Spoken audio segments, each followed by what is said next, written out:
जय हिंद दोस्तों। तो आज हम आरंभ करने वाले हैं जो जेआरएफ की क्लास थी और ऑप्शनल्स यूपीएससी के लिए या यूपीपीसीएस के लिए तो अब ख़त्म कर दिया गया है, लेकिन अब हम यूपीएससी ऑप्शनल्स की बात कर रहे हैं और हम नेट जेआरएफ की बात कर रहे हैं।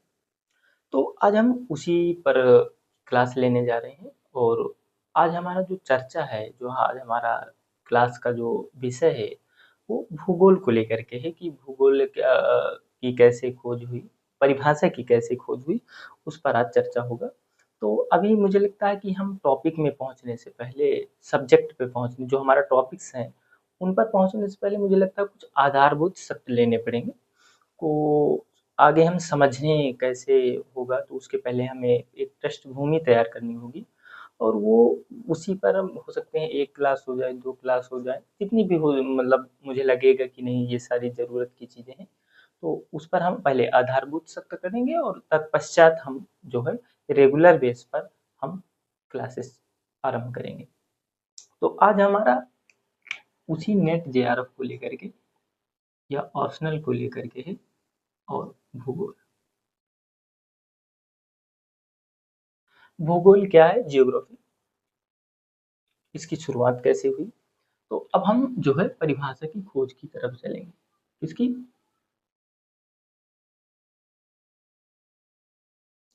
परिभाषा की खोज।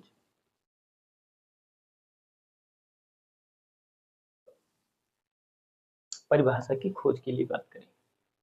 अच्छा, आपको जियोग्राफी ही क्यों पढ़ना है, अन ऑप्शनल क्यों नहीं? और अगर जियोग्राफी पढ़ना है तो जियोग्राफी देखने के लिए हमें पहले उसको देखना होगा कि जियोग्राफी की उत्पत्ति कैसे हुई, उसकी परिभाषा कैसे कैसे आई। और जब पहले जियोग्राफी को एक नॉर्मल तरीके से देखा जा रहा था, फिर उसको एक समग्र के रूप में देखा गया और उसके बाद फिर उसको कहा गया कि एक विषय के रूप में देखा जाए। पहले हम लोग वर्णन और व्याख्या पर अड़े थे, इसके बाद वो विश्लेषणात्मक हुआ, या जिसे विज्ञान कह सकते हैं आप, वो हुआ, वो सारी चर्चाएं होंगी। तो उसी पर हम आज बात करने वाले हैं। तो आज हमारा क्या है? भूगोल, जो क्या कह रहा है? परिभाषा की खोज की। अगर भूगोल क्या है तो हम कहते हैं जियोग्राफी। एक शब्द जियो और एक शब्द ग्राफी, इन दो शब्दों से मिलकर बना है जियो प्लस ग्राफी, यानी जियोग्राफी। और अगर इस जियोग्राफी की मैं बात करूं,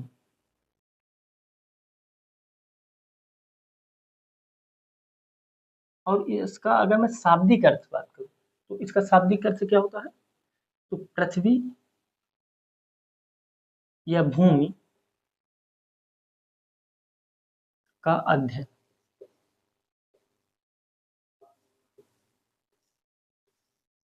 पृथ्वी या भूमि का अध्ययन, ये जो हमारा जियो और ग्राफी शब्द है, ये जियोग्राफी कैसा शब्द है? तो ये हमारे यूनानी, कैसे हैं? ये हमारे यूनानी शब्द है। जियोग्राफी, जियो और ग्राफी कैसे शब्द हैं? यूनानी शब्द हैं। और ये जो जियोग्राफी शब्द है, ये किसने हमें दिया? तो इसे हमें इराटोस्थनीज ने,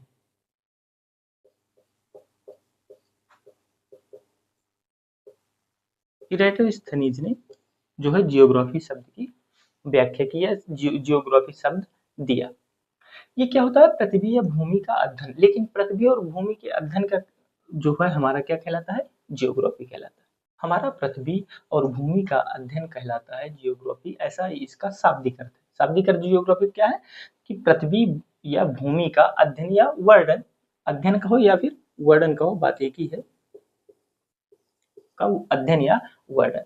लेकिन इसका शाब्दिक अर्थ है पृथ्वी और भूमि का अध्ययन, और इसका अगर कहें तो पृथ्वी या भूतल, भूतल या फिर पृथ्वी की सतह या पृथ्वी तल, पृथ्वी की सतह कह दो या पृथ्वी तल कह दो, का अध्ययन।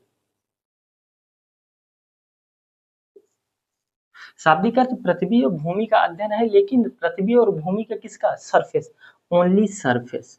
क्या कहा गया? ओनली सरफेस, ओनली सरफेस का अध्ययन हमारा क्या कहलाता है? भूगोल कहलाता है, जियोग्राफी। तो अगर मैं कहूँ कि एक परिभाषा हमें यहाँ से मिल गई कि भूतल या पृथ्वी तल का अध्ययन क्या कहलाता है? जियोग्राफी कहलाता है। परिभाषा की बात करें तो क्या यहाँ से हमें एक परिभाषा मिली? तो हम कह सकते हैं कि एक परिभाषा हमें यहाँ से मिल गई। परिभाषा फर्स्ट में क्या मिली कि भूतल या पृथ्वी तल का अध्ययन, ओनली सरफेस का अध्ययन क्या कहलाता है हमारा? भूगोल कहलाता है, जियोग्राफी कहलाता है।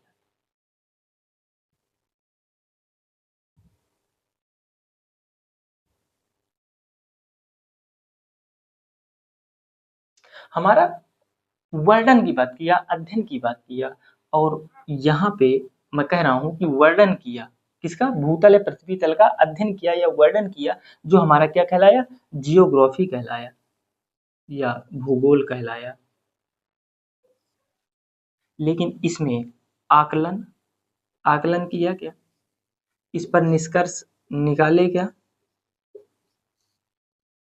इस पर आकलन और निष्कर्ष की बात नहीं कही गई, इस पर सिर्फ वर्णन की बात कही गई। जब अभी आगे हम चल के बताएंगे आपको कि जो व्याख्या वर्णन वर्सेस विश्लेषणात्मक क्या होता है, दोनों में कितना डिफरेंस होता है, ये ऑप्शनल के लिए बहुत विशेष जो है रोल अदा करेगा। कि हमें अभी तक समझ, बहुत सारे लोग अभी भी समझ नहीं पाते कि ये वर्णन करना, व्याख्या करना और जो विश्लेषणात्मक वर्णन या अध्ययन करना, वो उन दोनों में अंतर कितना है, तो वो अभी पता चलेगा। आकलन और निष्कर्ष इसमें क्या दिखा आपको? नहीं दिखा। इसमें सिर्फ हमको वर्णन दिखा कि पृथ्वी तल या भूतल का अगर वर्णन कर रहे हैं तो वो हमारा भूगोल कहलाता है। एंड देन फर्स्ट डिफिनीशंस, मतलब एक हमें डिफिनीशन यहाँ से मिली। लेकिन इसके बाद अगर मैं दूसरी परिभाषा की तरफ और इसके बाद जाऊं तो क्या हुआ, ये शुरुआती दौर की रही।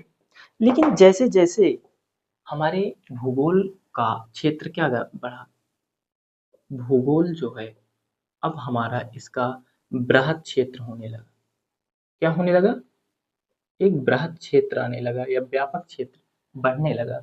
जब भूगोल का एक क्षेत्र था वो बढ़ने लगा, व्यापक होने लगा, तब ये हुआ कि यार एक छोटी सी बृहद अगर क्षेत्र को भूगोल की एक समग्र, अब हम किस क्षेत्र की बात कर रहे हैं? तो एक समग्र या व्यापक क्षेत्र की बात कर रहे हैं। व्यापक भूगोल या व्यापक क्षेत्र के लिए एक व्यापक परिभाषा की बात कर रहे हैं। अभी हमने जो परिभाषा पढ़ी कि भूतल या पृथ्वी की सतह का वर्णन हमारा भूगोल कहलाता है। लेकिन अब तो भूगोल का क्षेत्र जो क्या हो गया, बृहद हो गया, व्यापक होने लगा। उन्होंने कहा कि यार अगर किसी बृहद क्षेत्र के या व्यापक क्षेत्र को के भूगोल को कुछ शब्दों में सीमांकित कर सीमांकित कर परिभाषा देना सीमांकित कर परिभाषा देना असंभव है। असंभव है क्योंकि अब भूगोल का क्षेत्र जो है बढ़ गया है, व्यापक हो गया है, तो एक हमें समग्र समग्र या व्यापक परिभाषा की भी जरूरत है।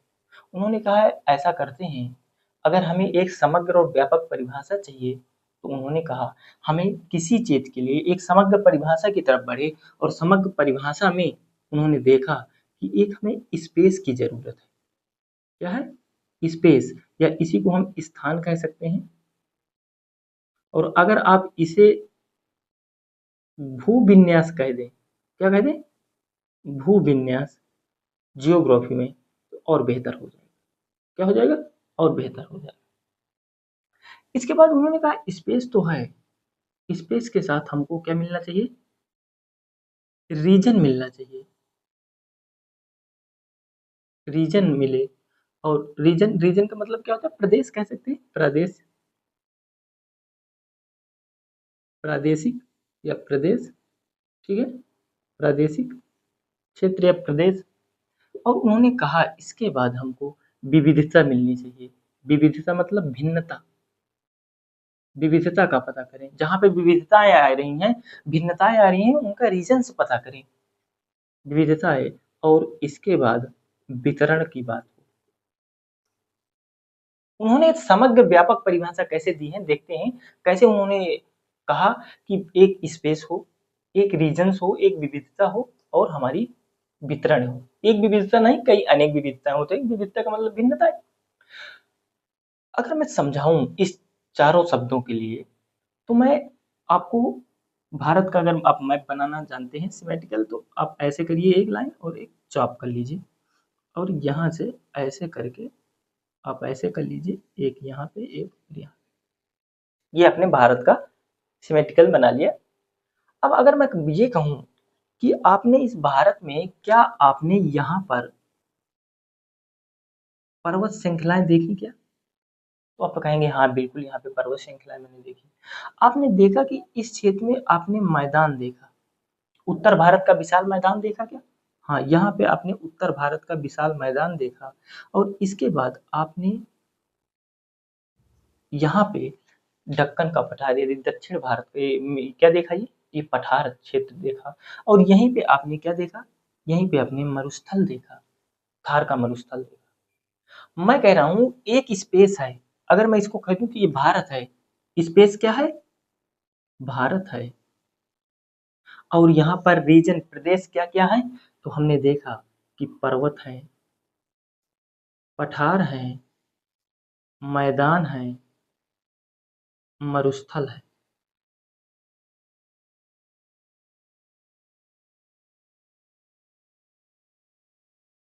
हमने क्या देखा, एक स्पेस भारत, क्या हो गया स्पेस या भून्यास, क्या हो गया भूविन्यास भारत। रीजन क्या हो गया इनमें, हमने देखा कि पर्वत भी है, पठार भी है, मैदान भी है और मरुस्थल भी। ये हमारा क्या हो गया, ये हमारे रीजन्स हो गए। अब देखिए कैसे समग्र और व्यापक परिभाषा निकल रही है। उन्होंने एक भूविन्यास पर रीजन्स देखे, और अब विविधता की बारी आती है, तो विविधता कैसे देखा। मैं कह रहा हूँ विविधता क्या होती है, भिन्नता होती है। विविधता का मतलब क्या होता है, भिन्नता। यानी कि मैं कह दूं कि ये क्षेत्र है और यहीं पर आम है, कहीं यहीं पे अमरूद है, कहीं पर आपको नारियल मिले, कहीं आपको अन्य चीजें मिले। जहां पर एक ही क्षेत्र है, एक ही भूविन्यास है, एक ही स्थान है, एक बड़ा व्यापक स्थान भी होगा, ऐसा थोड़ी ना कि एक छोटा सा होगा। एक बड़ा सा, एक छोटा भी होगा, तो वहां भी कई तरह की आपको, अगर मैं एक गांव क्षेत्र को ले लूं, तो आप देखते होंगे ना कि किसी क्षेत्र में जो है अन्न फसलें होती हैं, किसी क्षेत्र में अन्न फसलें होती हैं। तो वही मैं कह रहा हूँ कि एक ऐसा पार्टिकुलर पार्टिकुलर स्पेस या भूविन्यास जिस पर रीजन्स कई होते हैं, पर्वत, पठार, मैदान और मरुस्थल, तो क्या यही रीजन्स इन विविधताओं को बताते हैं कि नहीं बताते? विविधता क्या बता रहे हैं कि पर्वत है, यानी ये कह रहा है कि देखिए इसी एक स्थान है और उसी में नॉर्थ में देख रहे हैं तो पर्वत मिल रहा है, उसके नीचे थोड़ा आ रहे हैं तो हमें मैदान दिख रहा है, और उसके नीचे जा रहे हैं तो हमें पठार, और अब पश्चिम की तरफ आ रहे हैं तो मरुस्थल मिल रहा है। यहाँ पर आपको घाट भी मिलेंगे, पश्चिमी घाट, पूर्वी घाट, पश्चिमी घाट। जब आप पूर्वी घाट देखते होंगे, पश्चिमी घाट, दोनों में भिन्नताएं मिल रही होंगी। क्या है, वही तो विविधता है। अगर किसी स्थान पर कई विभिन्नताएं देखने को आपको मिल रही हैं, वही हमारी विविधताएं होती हैं। विविधता ही हमारी भिन्नताएं होती है, भिन्नताएं ही विविधताएं होती हैं। तो आप बताइए, एक ही स्थान पर, एक ही भून्यास पर पर्वत, पठार, मैदान, अगर एक प्रादेशिक स्थान मिले हमको, रीजन्स मिले, तो क्या वही विविधता को इंगित कर रहे हैं कि नहीं कर रहे? तो विविधता भी देखने को मिली। अब अगर वितरण की मैं बात कर रहा हूँ, तो क्या आपको यहाँ देखने को मिला कि यहाँ पर बेसाल्ट, यहाँ पर आपको नागपुर में कोयला मिला, यहाँ पर कोलार आपको अलग सोना भी मिला, कहीं जगह पर कई अन्य संसाधन मिले। अलग अलग क्षेत्रों में अलग अलग संसाधन मिले कि नहीं मिले? जब अलग अलग मिले तो वितरण भी हमारे कई क्षेत्रों में अलग अलग हुई, तो हमारी यहाँ वितरण में भी विविधता पाई गई।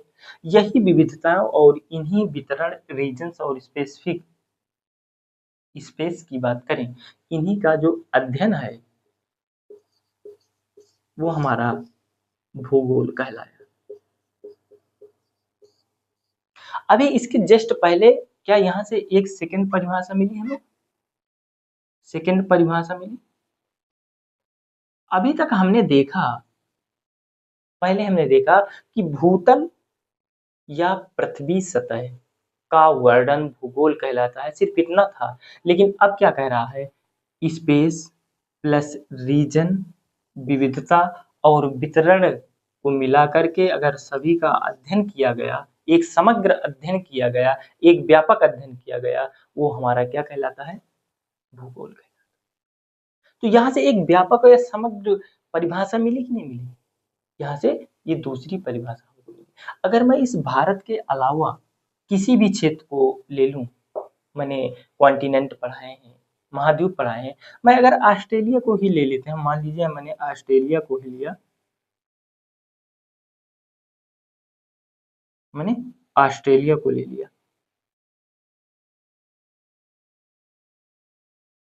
यहाँ पर आप देखते होंगे ना ग्रेट डिमांडिंग रेंज। हाँ, यहाँ पे आप देखें कि यहाँ पे आपको पर्वतीय क्षेत्र मिला और यहीं पर आपको विक्टोरिया मरुस्थल मिला, ग्रेट विक्टोरिया मरुस्थल। यहाँ पर आपको मैदान मिले कि नहीं मिले? यहाँ पर आपको मैदान मिले कि नहीं मिले? एक ही क्षेत्र, लेकिन कई विविधताएं मिली कि नहीं मिली? कई प्रादेशिक रीजन्स मिले कि नहीं मिले? कहीं पर यहाँ पे आप कोयला देखें दो जगह, यहाँ पर आपने आर्नhem लैंड देखा, उस पर अलग संसाधन मिले, वितरण समान नहीं ना, अलग अलग क्षेत्रों पर वितरण भी मिला ना। स्पेस तो एक ही ऑस्ट्रेलिया कॉन्टिनेंट निकला, लेकिन उसके प्रादेशिक प्रादेशिक यानी रीजन्स, विविधता और वितरण, डिस्ट्रीब्यूशन सब कुछ अलग अलग हुआ कि नहीं? हाँ, अलग अलग हुआ। तो इसका एक समग्र या व्यापक अध्ययन ही हमारा क्या कहलाएगा? भूगोल कहलाएगा। आगे इसकी भी चर्चा करेंगे कि हमें अलग अलग पढ़ना चाहिए या साथ में पढ़ना चाहिए, उसकी भी आगे चर्चा करेंगे। इस तरह से हमने दूसरी परिभाषा प्राप्त की। और अगर मैं इसके बाद अब बात करूं, इसके बाद की बात करूं तो क्या होगी?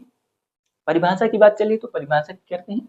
तो अगर परिभाषा की खोज में मैं लिखता हूँ, एक सामान्य परिभाषा की बात करता हूँ। क्या है? परिभाषा है, कैसी है परिभाषा? सामान्य परिभाषा। सामान्य परिभाषा कैसी? तो मैं कहता हूँ कि भूगोल पृथ्वी सतह, पृथ्वी के सतह या भूतल, भूतल तथा मानव के, मानव के पारस्परिक,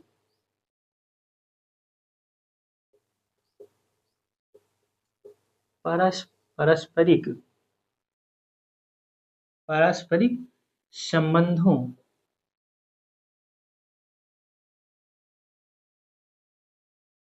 का अध्ययन, पारस्परिक संबंधों का अध्ययन।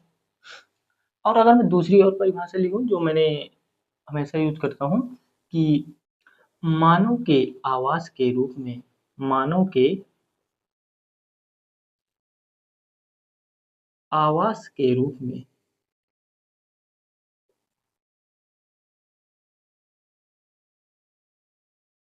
अध्ययन, मानव के आवास के रूप में भूतल का अध्ययन, भूतल का अध्ययन क्या कहलाता है? भूगोल कहलाता है। लेकिन अगर मैं भूगोल वेत्ता की बात करूं, किसकी? ये तो हमारी सामान्य परिभाषा थी, कैसी थी? सामान्य परिभाषा थी, सामान्य परिभाषा थी।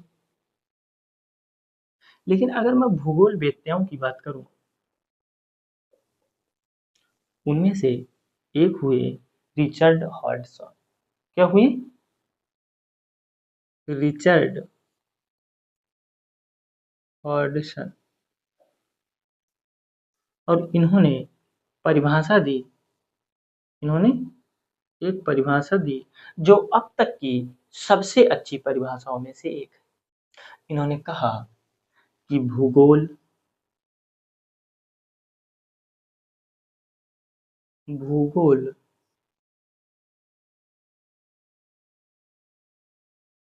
पृथ्वी के सतह, भूगोल पृथ्वी के सतह के विविधतापूर्ण, विविधता पूर्ण लक्षणों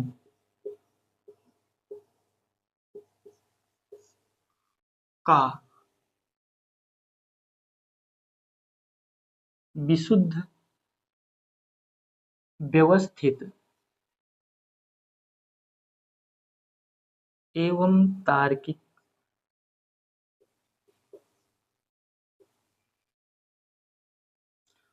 वर्णन या व्याख्या का अध्ययन है।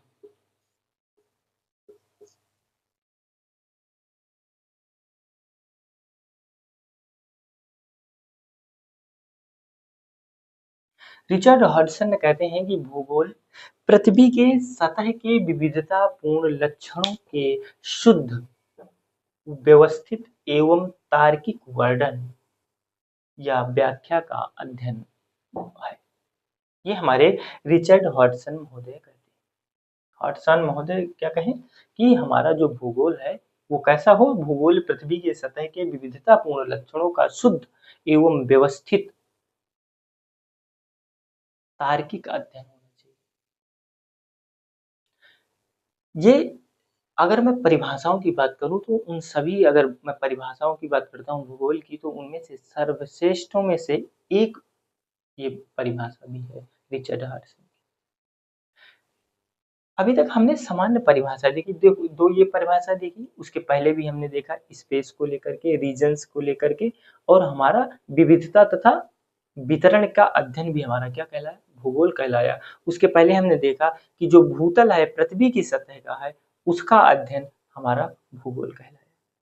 मैं अभी तक आपको कुछ ज्यादा विशेष समझ में नहीं आ रहा होगा, आप परेशान नहीं होइएगा, क्योंकि मुझे पता है कि इस ऐसा ये दौर है कि जहाँ आपको ऐसा लग रहा होगा कि ये सही नहीं जा रहा है। बिल्कुल नहीं जा रहा होगा, ज़रूरी नहीं कि सब कुछ चीज़ें समझ में आ ही जाए, पहली बार में सब कुछ चीज़ें समझ में आ जाए। ये मैं अभी सिर्फ़ आधारभूत सत्र की बात कर रहा हूँ, मैं आधार आधार की बात कर रहा हूँ। ये परिभाषा आपकी कितनी ज़रूरत है मुझे नहीं पता, आपको कितनी ज़रूरत है मुझे तो नहीं पता, पर मेरे लिए मुझे लगता है कि ये आपके लिए ज़रूरत है। लेकिन इतना भी नहीं है कि आप इसको छोड़ के भग जाएँ, इतना भी बेसेंस नहीं है। तो आपने अगर मैं कहूँ कि अगर परिभाषाओं की याद की बात की जाए, तो अगर इनको रखना है तो रखिए, नहीं तो आप इस वाली परिभाषा को ज़रूर याद कर लीजिए, ये काम आएगी आपकी। अगर इसके बाद की बात करते हैं, अगर इसके बाद अब हम भूगोल के उद्देश्य की बात करें, भूगोल के उद्देश्य की बात करें, तो ये इतना आप लिख लीजिए।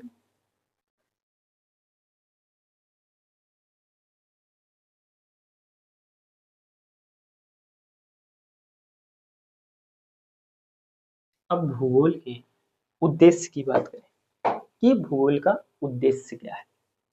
अगर हम उद्देश्य की बात करें तो उसका उद्देश्य जो है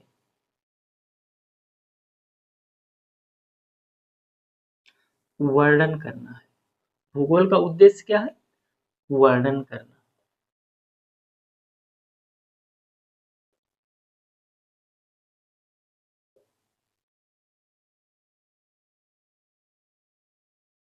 डिस्क्राइबिंग।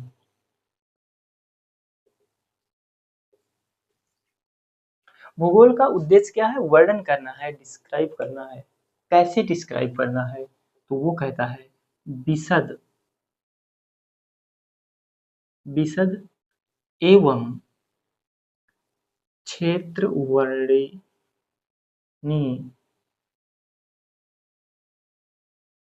विज्ञान। उसने भूगोल को क्या कहता है? भूगोल का जो उद्देश्य है वर्णन करना, डिस्क्राइब करना, वो क्या कह रहा है कि विशद एवं क्षेत्रवर्णी विज्ञान होना चाहिए। कैसा कह रहा है वर्णन? विशद एवं क्षेत्रवर्णी विज्ञान। इस विज्ञान का मतलब साइंस नहीं है, और उस विशद का मालूम ना हो तो हम बताएंगे। इस विशद का मतलब होता है डिटेल्ड। क्या होता है?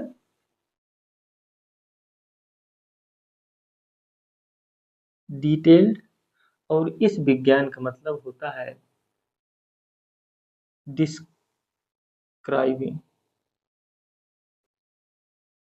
यहाँ पे डिस्क्राइबिंग में डिस्क्रिप्शन कर देते हैं, डिस्क्रिप्शन, और ये डिस्क्राइबिंग। डिटेल्ड और डिस्क्राइबिंग, ये हमारा उद्देश्य है भूगोल का। विशद एवं क्षेत्रवर्णी विज्ञान। विशद मतलब डिटेल्ड। डिटेल्ड मतलब कह सकते हैं हम, अगर कहें तो क्या कहाँ। अगर ये आ रहा है, ये क्या कह रहा है हमारा, ये डिटेल कर रहा है, हमको डिटेल दे रहा है, विशद कर रहा है। कहाँ, कहाँ हो गया, क्या, कहाँ, कब, कौन, ये हमारे क्या है। अगर मैं ये कहूँ तो ये शब्द अगर आ रहे हैं तो हमारा विशद है, डिटेल्ड है। और जैसे इसको और मैं एग्जांपल में समझाना चाहूँ तो अगर मैं कह दूँ कि हिमालय,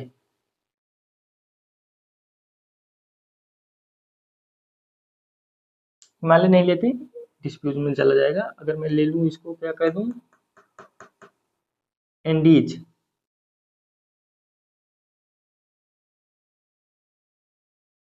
सवाना,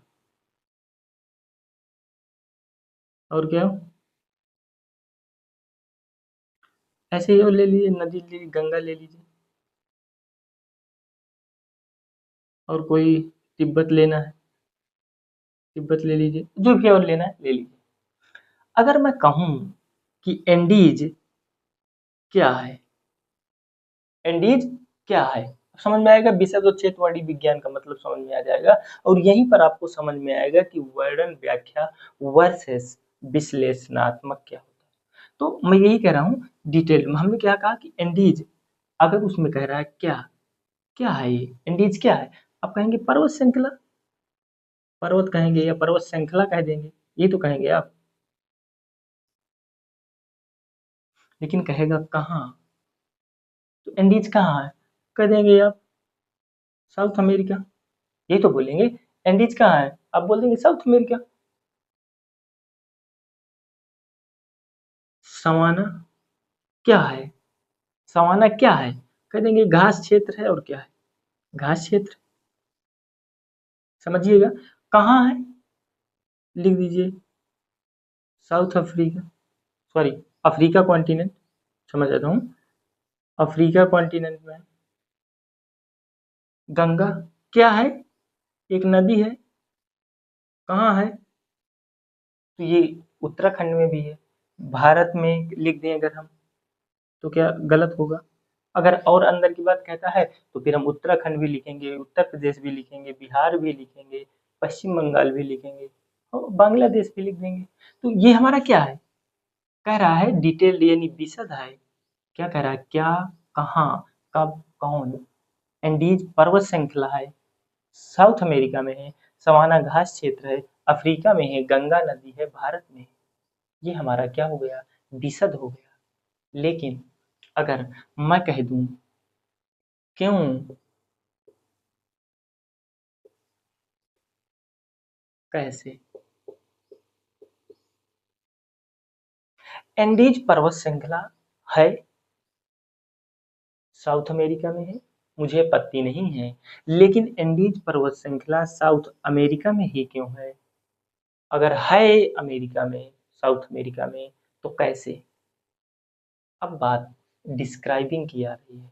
अगर मैं कहता हूं कि आप अगर उत्तर भारत में रह रहे हैं और जाकर के अपने दक्षिण भारत, इंडिया की बात कर रहा हूं, और दक्षिण भारत गए, तो क्या जब आप वहाँ का दृश्य देखेंगे, वहाँ अगर आप किसी, आप हिल्स स्टेशन में जा रहे हैं तो वहाँ पे आप पर्वत भी देख सकते हैं, वन क्षेत्र, नदी, घाटियाँ, समस्त चीजें देखेंगे जो एक प्रकृति के द्वारा प्राप्त होगा। तो क्या आप ये आकर के कह सकते हैं क्या, बिल्कुल कह सकते हैं कि वहाँ पर हमने ये देखा, पर्वत है, वहाँ पे पठार है, वहाँ पे मैदान है। ये क्या है भाई, विषय, वर्णन है। तो आप अगर आप उत्तर भारत के हैं और वहाँ जाकर के कह दिए, और वहाँ देखा, और वहाँ से आकर के आपने मान लीजिए कोई बुक के माध्यम से लिख दिया, तो आप वर्णन तो कर दिए, तो क्या आप भूगोलवेत्ता हो गए, तो आप नहीं हुए ना। भूगोलवेत्ता क्या है, जब आपके पास विशद एवं क्षेत्र वर्णीय विज्ञान का अध्ययन हो, तभी आप एक भूगोलवेत्ता, या फिर आप भूगोल की बात कर रहे हैं। नहीं तो कोई भी व्यक्ति कहीं जाकर के वर्णन कर देगा कि ये चीज है, वो चीज है, यहाँ पर ये है, यहाँ पर ये है, बिल्कुल कह सकता है। लेकिन जब वो ये कह दे कि क्यों और कैसे है, तब मान लीजिए कि अब सही ट्रैक में है। वही बात हम कर रहे हैं कि अगर हम सवाना की बात कर रहे हैं, घास क्षेत्र की बात कर रहे हैं, अफ्रीका की बात कर रहे हैं, ये तो हमको लेफ्ट ब्रेन काम कर रहा है, ये तो लेफ्ट ब्रेन हो गया ना, लेफ्ट इंफॉर्मेशन मिल गई। लेकिन राइट ब्रेन क्या कह रहा है, क्यों और कैसे। लेफ्ट क्या कह रहा है, इंफॉर्मेशन दे दो, ये इंफॉर्मेशन है, ये भी विज्ञान नहीं है, ये केवल इंफॉर्मेशन है। विज्ञान या भी भूगोल कब होगा, जब उसको ये पता चल जाएगा कि क्यों और कैसे। तो क्यों और कैसे पता चलता है, तब उसको हम विज्ञान कहते हैं। अगर मैं कह दूं कि ये एक हो जाए, अगर मैं इसको एक मान लूं और इसे दो मान लूं, एक मान लूं और दो मान लूं, तो अगर एक है तो ये सिर्फ क्या है, वर्णन है। क्या है, वर्णन है। और व्याख्या है, व्याख्या है। लेकिन अगर मैं इस दूसरों को भी मिला दूं, अगर दूसरे को कहूं और प्लस एक, एक और दोनों को जब मिला देता हूं, तब ये हमारा क्या कहलाता है, विश्लेषणात्मक। विश्लेषणात्मक,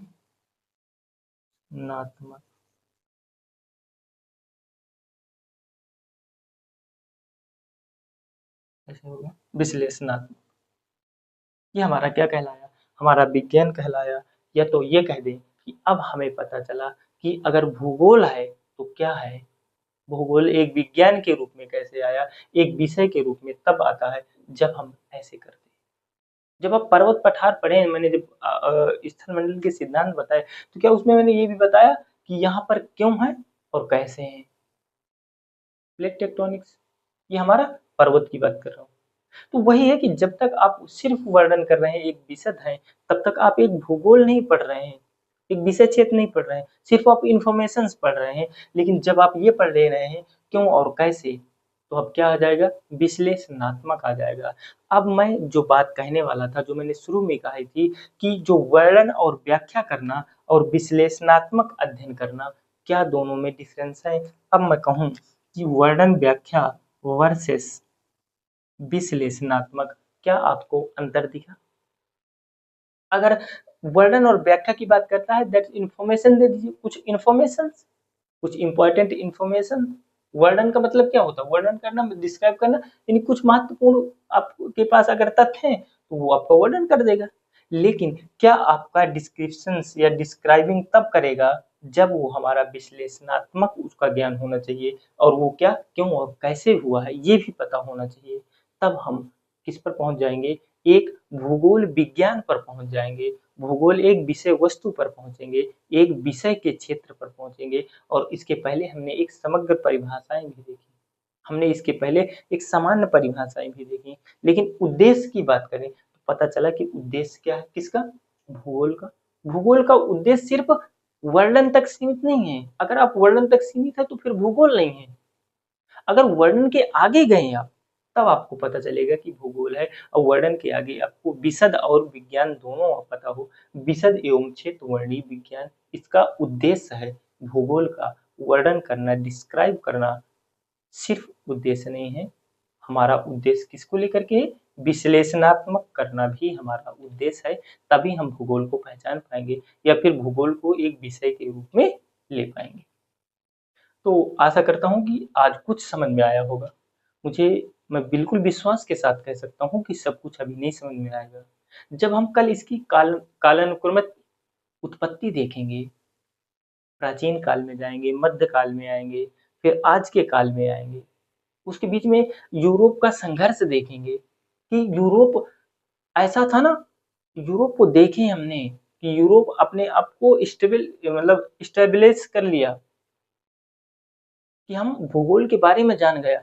उसके उसके पहले क्या हम नहीं जानते थे, मुझे लगता है कि यूरोप से बेहतर हम जानते थे। लेकिन ऐसा क्यों हुआ कि भूगोल वहीं से क्यों स्टार्ट हुआ। उसके बाद अरब प्रायद्वीप वाले लेके चले गए, अरब के लोग चले गए, वो एक समय था। ईसाई वाले थे, फिर इस्लाम आए। अच्छा, ईसाई से इस्लाम क्यों आए, कल इस पर भी चर्चा करेंगे। तो आशा है कि आज जितना भी समझ में आया है, बिल्कुल धैर्यता से आप बने रहिए और धैर्य रूप से पढ़ाई करिए। अभी मैं बिल्कुल कह सकता हूँ दावे के साथ कि आपको 2-4 क्लासेस हो सकती है नहीं समझ में आए। अब बिल्कुल आपा न खोइए और रेगुलर बेस में अब मुझे लगता है कि आप स्टेप बाय स्टेप करके आइएगा।